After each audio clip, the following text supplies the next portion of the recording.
The race in Japan was met with some criticism, mostly regarding the way in which the red flag situation was handled. One of the shocking moments involved the presence of a recovery tractor while the cars were still on track. Pierre Gasly came quite close to this tractor, and he has now expressed his displeasure. I'm your host, Dillon Shelley, and first up on Formula World, crane on track disrespectful to Jules Bianchi, Pierre Gasly. Gasly started off by explaining how he couldn't fathom the presence of a tractor on track in low visibility after what happened at the same track in 2014. We lost Jules 8 years ago in similar conditions with a crane on track in the gravel. I don't understand how 8 years later in similar conditions we can see a crane, not even in the gravel, on the racing line. He then stated that it was disrespectful.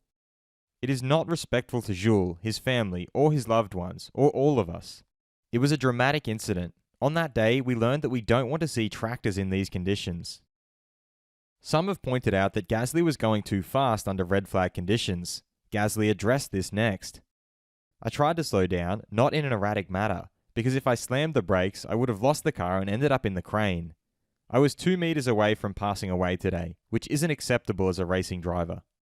He further pointed out how all the drivers were in the pit lane shortly afterwards, at which point the tractor could have been brought out.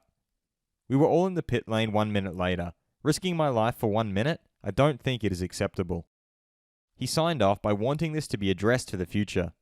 For the future, what I want is for all my colleagues to be safe, in F1 and younger categories. Hopefully we can finally learn from this situation. For all of us drivers, I hope this is the last time we see a crane. Fast feed. The FIA has given Gasly a post-race penalty of 20 seconds and 2 penalty points on his super license for speeding under red flags. They have also stated that while it is normal practice to recover cars under safety car and red flag conditions, due to the particular circumstances and also taking into account feedback from a number of drivers, the FIA has launched a thorough review of the events involving the deployment of recovery vehicles during the Japanese Grand Prix. Newly crowned world champion Max Verstappen exclaimed, "This is crazy. To win here in Japan is really special. When I crossed the line, I didn't know that I was world champion. There was a lot of confusion, but I thought it was quite funny." Ferrari's Carlos Sainz explained that by the time the race started, the call between intermediates and wet tyres was very close. But to be honest, with either tyre, the visibility would have been zero, which was the biggest limitation. I found myself in a big puddle, had aquaplaning, and couldn't do anything to hold the car. For Alpine's Esteban Ocon to finish 4th is a fantastic result, especially in these conditions. Racing Lewis is always a pleasure, and I was having to drive while looking in my mirrors the whole time. Teammate Fernando Alonso explained that it was a difficult race to manage with the wet conditions, safety cars, and the red flag. There were also a couple of incidents which I'm sure will be reviewed to improve for the future.